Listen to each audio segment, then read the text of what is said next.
Home prices have been skyrocketing recently, and the Federal Reserve's work to tame inflation has sent mortgage rates soaring. And so a lot of buyers and sellers are wondering, should I do it now or should I wait? Welcome to this month's market review. I'm karri.lindsey, managing broker of Brix Realty out of our Pensacola office, and I hope to give you the answers to some of those questions.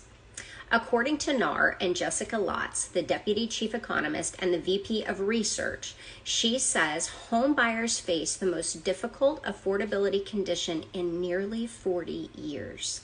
That's crazy. NAR goes on to say, astonishingly, greater than 90% of the country's metro areas experienced home growth in their prices despite facing the highest mortgage rates in nearly 2 decades. In the current market, rising prices are the direct result of insufficient housing supply not meeting buyer full demand.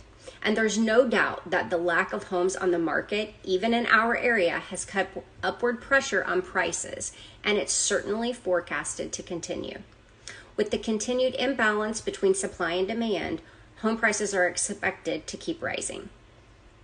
If you remember, as I've said in the past, we started off saying at the beginning of this year, hey, we think that we're going to see about 5% home appreciation, and we would like to see the Fed come in, and thought the Fed would come in and cut rates, and we would see some relief there.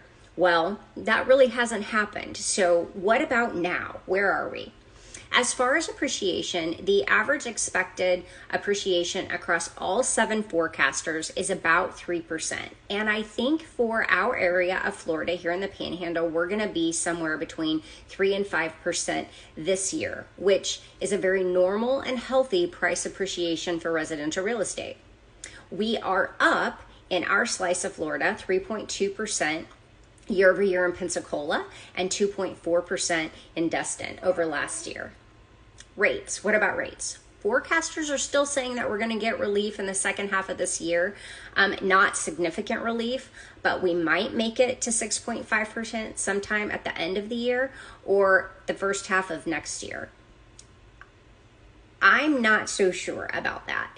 Current inventory is increasing year over year, but we are still well below the pre-pandemic levels. You can see inventory is inching back up, but we are still way behind and way below where we've been in the past. The graphic shows a look at each month starting off in 21, 22, 23, and 24, and you see that inventory is starting to climb higher than where we've been in the past 3 years, but lower than in the prior years before that, the years that we call the normal years in real estate before the pandemic. So the current increase in inventory is good for people that are wanting to buy because they have more choices of homes on the market.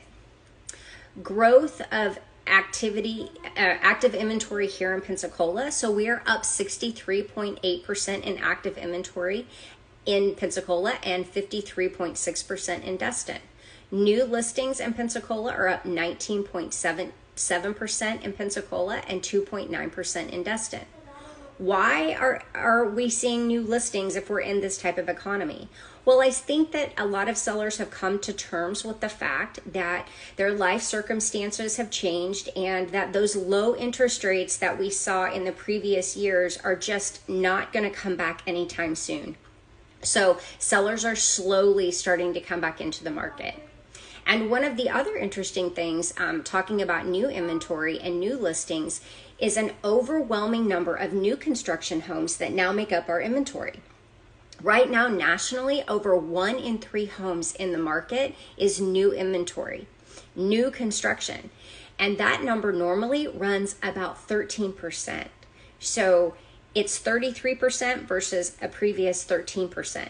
And builders are working very hard to sell this new inventory. And I've done some previous videos about it. They're offering to pay closing costs, they're buying down rates, or they're coming up with some other kind of creative financing to help get people into new homes, which is a good thing. I'm going to end by saying this. Every year, the Gallup organization does a survey and they ask, what is your opinion of the best long-term investment?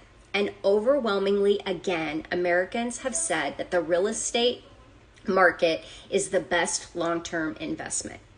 Owning a house brings a positive suite of benefits that can have lasting positive effects on your life and your financial well-being.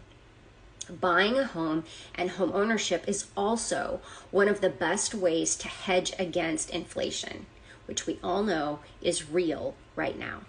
Do you want to learn more? Call, text, email, or comment below. I'd love to help you on one of the biggest financial decisions that you will ever make.